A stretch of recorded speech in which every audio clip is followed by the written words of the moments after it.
BizQuik podcast hits on the struggles and advantages of being an entrepreneur.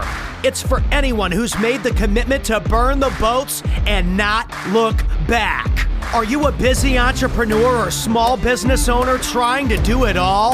Then this podcast is for you. Corey and Julie will take you through the details of building a strong business. Hit the subscribe button and gear up for another episode of BizQuik Podcast.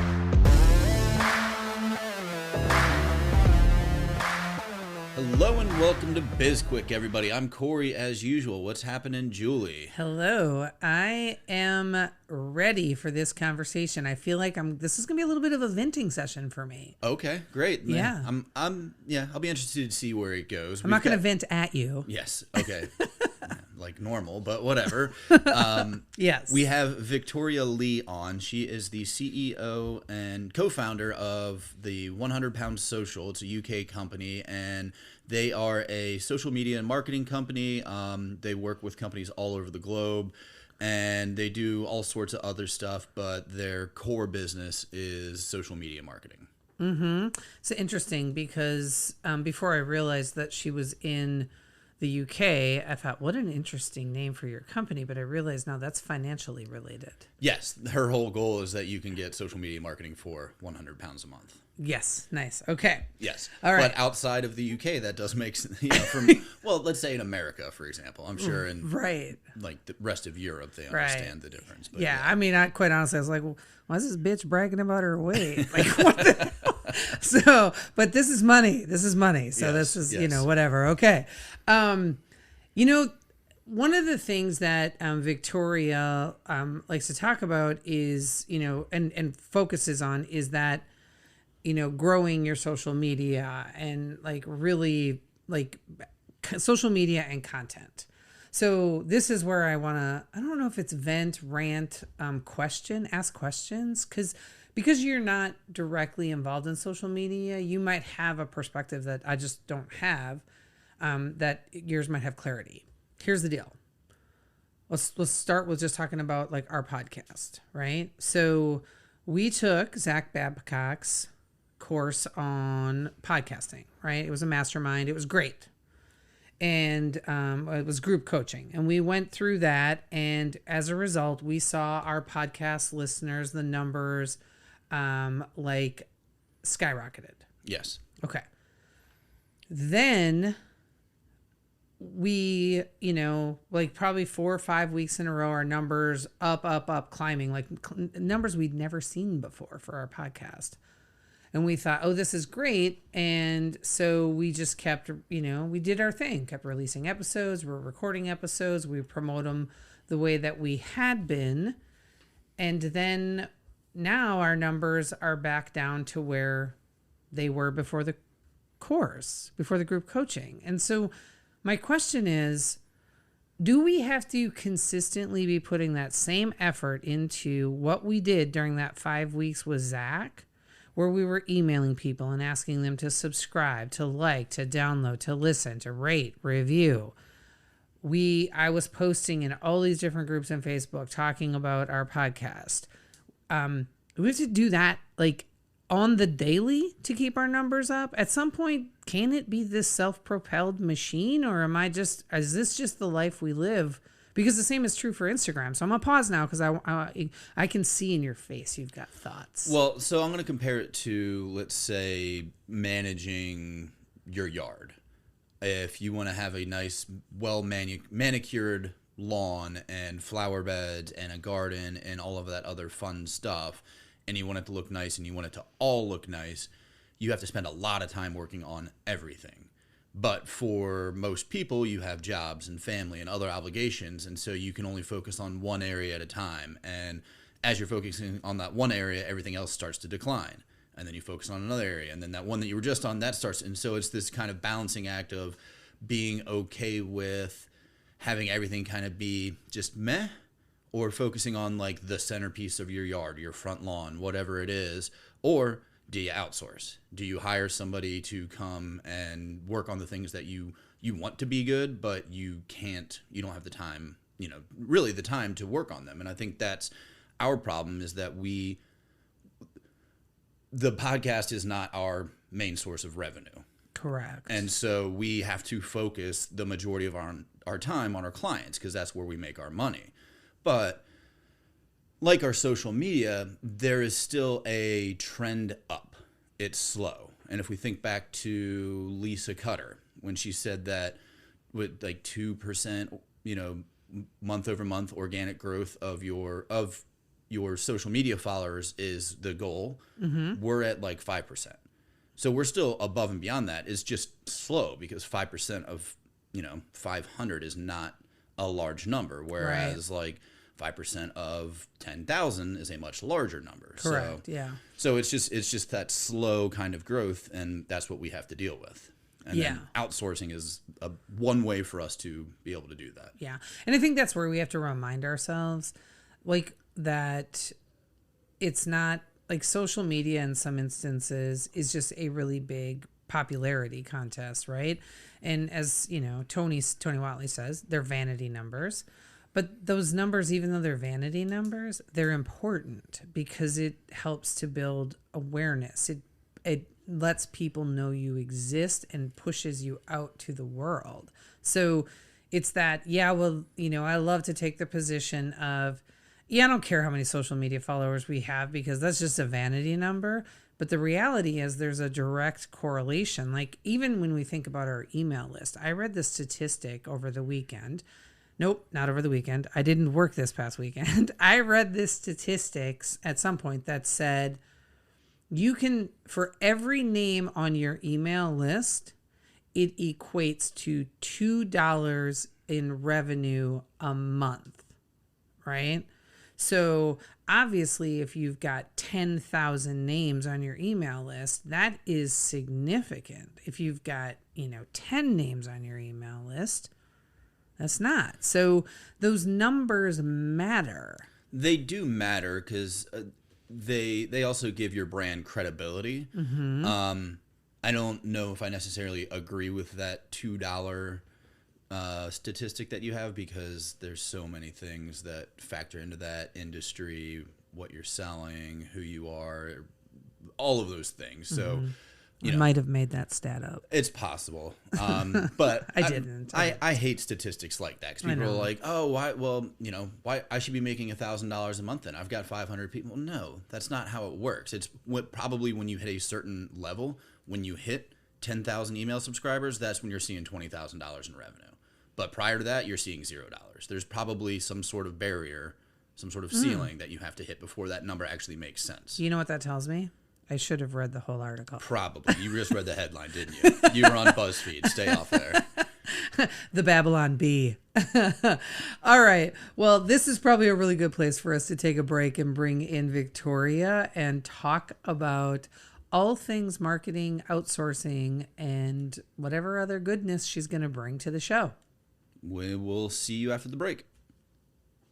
Listen up, BizQuik fans. Julie and Corey are launching 2 new group coaching programs designed specifically for aspiring entrepreneurs and small business owners. Small Business Startups is a 90-day program that will walk any aspiring entrepreneur through the steps required to launch a successful and solid business. The Small Business Accelerator is a 9-week coaching program that helps anyone with an existing business build a stronger foundation and create actionable goals to take their business to the next level. Check out both programs on our site under the services section or click on the link in the show notes to learn more. Now back to the show. And welcome back to the show, everybody. We have Victoria Lee on all the way from the UK to talk to us about social media, outsourcing, and whatever else we get into. Welcome to the show, Victoria. Thank you for having me. Yeah, we're excited to have you. I just went on a little bit of a rant about the time that it takes to really grow a strong social media following or even a podcast like listenership, but not in the long, like it takes months and months or years, more in the you have to put time into it every single day in order for it to, it's sort of that compound effect, right? Yeah, absolutely. I think that's the misconception a lot of people have with social, that they'll be able to do a big push, get followers, and then they can just kind of switch off and it'll run itself. And really it's that continuous every day, a little bit. And even when you're doing well, you still got to keep up that little bit regularly for it to stay successful. Is there no like tipping point where it just kind of like snowballs and starts running itself, or do you literally have to put in work every single day, week, month?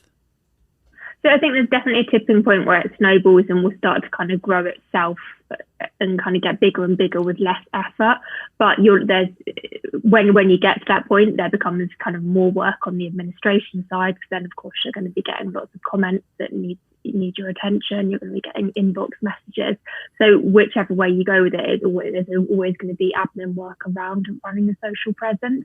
But you will obviously get to a stage, and most business owners do get to a stage where they've got their social to a point that they're happy with, and they know how to do it and they know how to run it, and they then want to outsource it to someone so they can kind of take the pressure off doing that everyday kind of drudgery, if you will, themselves at some point if they want to. Excellent. Also, that's really sad news. I know that was actually very discouraging. It really was, to know like, okay, this is never going away. And, there's always, it feels like there's, the introduction of new social channels. And so it's really important for small business owners. And we coach our clients on, you got to pick your strategy, right? You got to decide how many channels you want to be on and active on. And, everybody always thinks, I want to be on Facebook, and I want to be on Instagram, and I want to be on YouTube, and I want LinkedIn, and Twitter's great too. And hey, how about if I do stuff on Pinterest? And I'm like, how big's your team?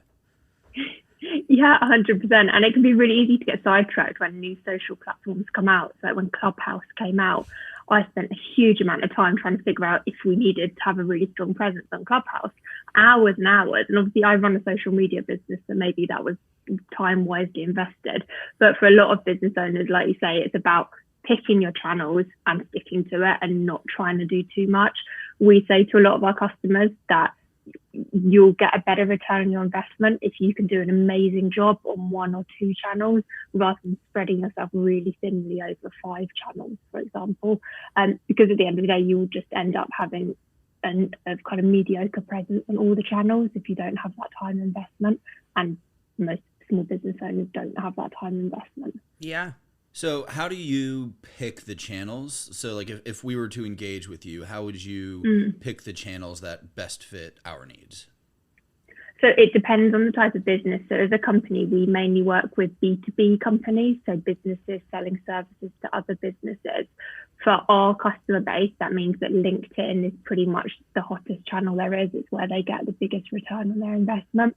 So for most B2B companies, we'd always recommend LinkedIn.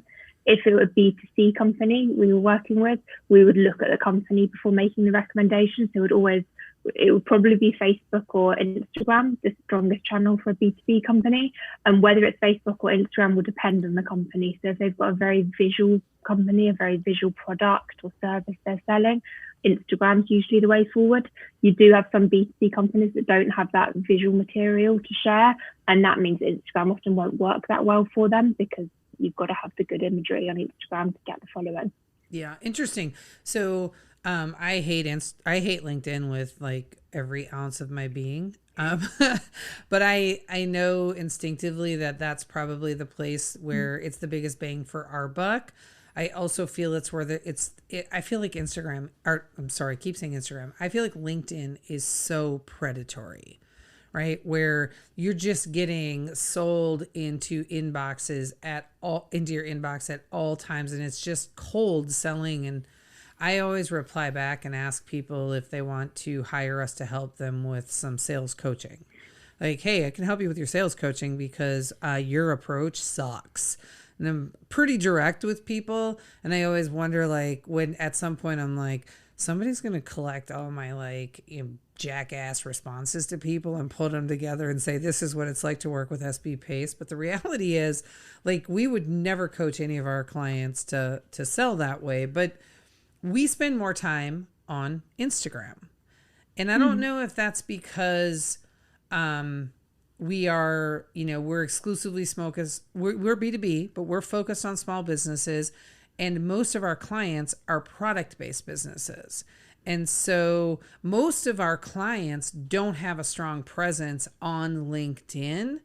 But I can't help but wonder if we spent more time on LinkedIn, would our client portfolio look significantly different?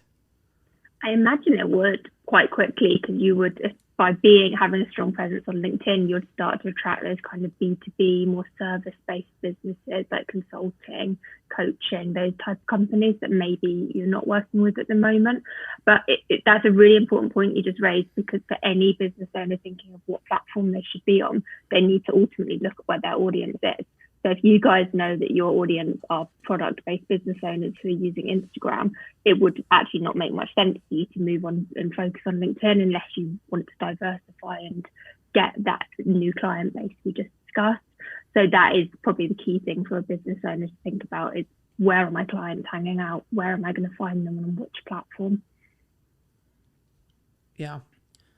And my wheels are spinning right now. Yeah, I know. Well, because I'm thinking right now, like back to, I don't know, somebody talking about, like we've had, and our website has changed probably once a week since we've started. Stop it. But one of the things that somebody brought up about our website, and then when it came into the social media, was that people wanted to see more pictures of us. They didn't want stock photos. They wanted it to be real, and that makes sense because they want to know who they're working with. They wanted to see pictures of us. They wanted to hear us talking and all of that. And you put a face to the business, and that makes it more personal, and people can make that connection. And I don't know, I don't have any social media, so I don't really I know how Instagram works, kind of, simply because I've been forced to be a part of Instagram. But like when it comes to LinkedIn or whatever, that LinkedIn, from what I've seen, seems a lot more impersonal. It is in a way, but you will still get better results from it if you personalize it. So if you really build out your profile with different photos of you, with different examples of your work, you really use all the different sections that LinkedIn offers on the profile. So you can include links to kind of case studies or different pages on your websites or testimonials from clients. So LinkedIn is definitely a little bit less personal, because unlike Instagram, you probably won't also be posting more personal photos. But the more you personalize LinkedIn, the better the results you're going to get from it. The clients that struggle with from our client base are the clients that don't want to personalize, that don't really want to put up a photo, or don't really want to put up a recent photo, or don't really want to post about anything that relates to them personally. They want to keep it 100% professional, and actually that can be a bit of a hindrance to it succeeding, because you need to put something of yourself onto LinkedIn to build up that trust. Because LinkedIn is about, a bit like Instagram, it's about people to people marketing. It's about somebody finding you on LinkedIn and going, I actually trust this person, they look like they've got good credentials, and I can kind of get through the professional front and see who they are as an individual, and I'm going to have a chat with them and invest 20 minutes in a call. And that's where business often takes off from on LinkedIn. That's an interesting take on LinkedIn, the personalizing it, and it's the people to people marketing.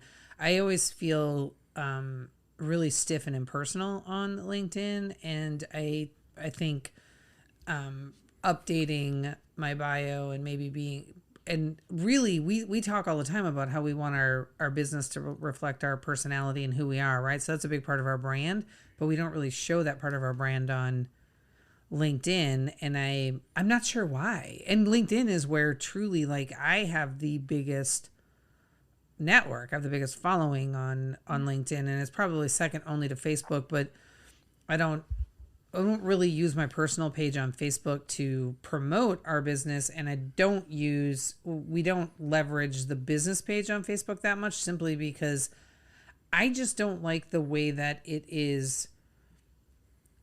From a usability perspective, it's just really not crisp and clean to me and easy to understand what it looks like from a consumer perspective. So if you logged on to our SB Pace business page on Facebook, I'm not even entirely sure what it would look like for you, because it just feels really clunky when you're looking at it from the owner's perspective.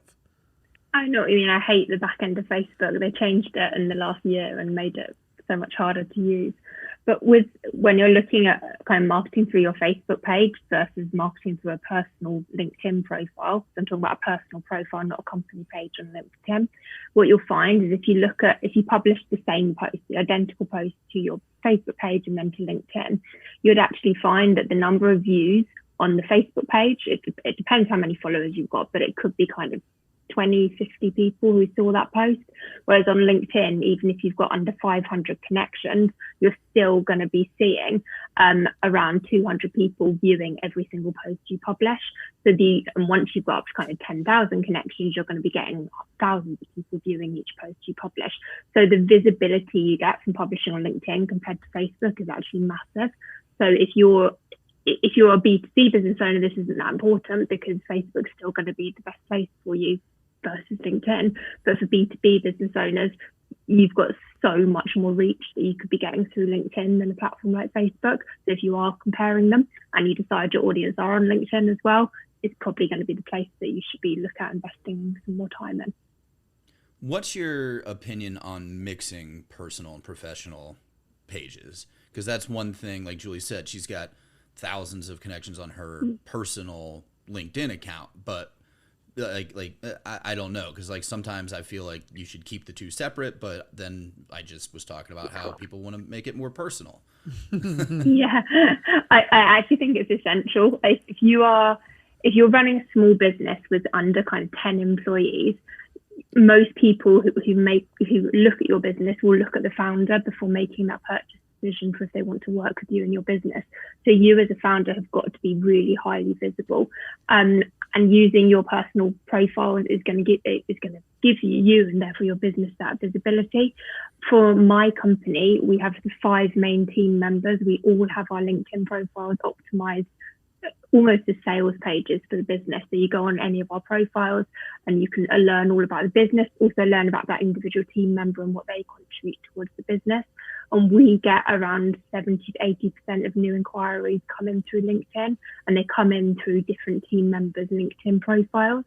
We don't get inquiries really through the company page on LinkedIn, because LinkedIn has decided that if you're a company, it wants you to pay for advertising.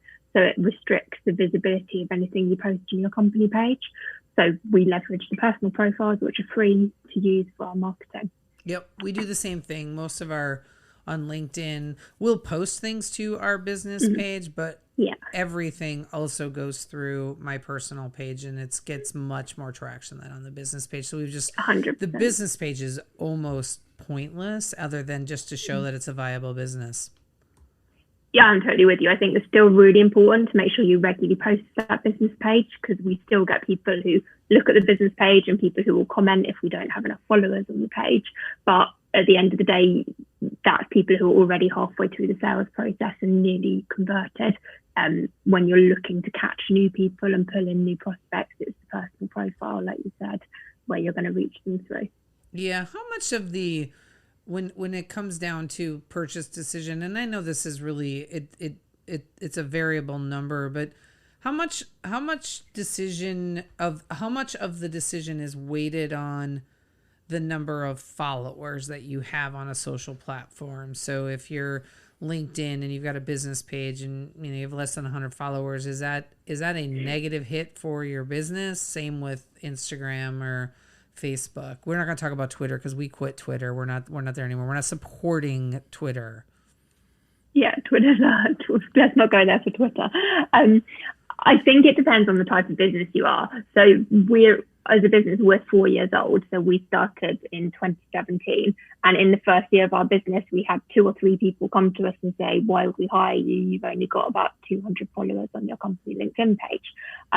That's what kind of example is that you're setting when you're trying to sell social media marketing services? Fair point. We've now obviously really grown our following, but we're a marketing business. So I think it depends on the type of business you are, of the impact that will have. But I would say, even if you're selling, when you're selling something, you're selling your trustworthiness, and you're selling trust in your company. So whether you're selling a product or a service, the person purchasing needs to trust you. And a low number of followers on any social media platform can often be a sign that you're a new business, you don't have many employees, you don't have many people who've purchased from you previously. So it can be off-putting. And I don't know if I can put a number on that, but it can definitely be off-putting in the sales process to the point where I would recommend any business does what they can to boost their following and really build up their social platforms, or don't be on them. If you think you can't be bothered to build up your Twitter account, for example, don't be on Twitter. It's better than being on there with 20 followers. I've got one more question for you, and then we're gonna have to wrap up. But okay. you have a global reach, so you work with people all over the world, and especially in today's world where everything is done remote at this point. How do you get that reach? Because technically we could work with anybody, in the world, assuming they speak English, because unfortunately we don't speak anything else but that. But but our 99.9% of the people we work with are in America. So how do we expand that? Like, how do we grow globally? It's all about expanding the net. So if you're going to use social media as your marketing platform, it's about expanding your networks. So if you're on personal LinkedIn, it's about getting connections in the countries that you want to be in, because the people who see your posts are your connections, and then the connections of your connections. So if you want to get lots of clients in the Netherlands, you want to build up your connection base in the Netherlands. Similarly, if you're doing on Facebook or Instagram, you'd need to use advertising to get followers within those countries that you want to target. And then from there, it would be a kind of snowball effect. So once you've invested in enough advertising, got enough followers in that new geolocation, you should start seeing a snowball effect. Their friends see them liking and commenting on your posts. Logical. Yeah, that makes sense. All right. Well, before we start to really wrap up, is there anything that we can do for you? How can we help you, Victoria? In terms of in what sense? Sorry. Any sense. Like, you're the first person that's ever asked that question. So now I'm like, just, help you with growing your business, or, getting the word out that you guys exist. What can we do for you? Well, I'd love to stay in touch after this podcast, and I'd love to work on the marketing of this podcast with you to help get the episode out, because I think that would help benefit both of us. Perfect. All right. Can you tell our listeners how they can find you? Of course. So if you want to find us, you can go to 100poundsocial.com. That's 100poundsocial.com. And you can book a call with us. You can contact us if you want to find out more about our low-cost social media marketing plans. And the plans start from £100 per month, which is about $135 per month. Perfect. Well, thank you so much for coming on our show. We really appreciate it and enjoyed having you and enjoyed the conversation. Thank you to our listeners as always. We do this for you, and everything you need to know about Victoria and her company is in the show notes. And if you want to work with us, you can connect with us on our social media. As we said, we're on LinkedIn, kind of. We're definitely on Instagram, Facebook. We've got a YouTube channel. Just started doing TikTok, and everything that you need to know to connect with us is on our website, sbpace.com. Yeah, and we're not kind of on LinkedIn. We are on LinkedIn. We're gonna step it up a little bit. I'm not on LinkedIn, so I don't know. You are not on LinkedIn. Be sure to download and rate our podcast. You should also subscribe and give us a review. And if there's any topics that you're interested in hearing about, go ahead and just connect with us on our website, sbpace.com, and let us know about the topics. And don't forget to purchase our book, Seriously Now What? A Small Business Guide to Disaster Preparedness. We have a digital workbook download on our website. It's a #1 Amazon bestseller, and if you've already purchased it, please go out there, rate, and review it for us. I'm Julie. And I'm Corey. And this was BizQuik, helping small businesses across the globe.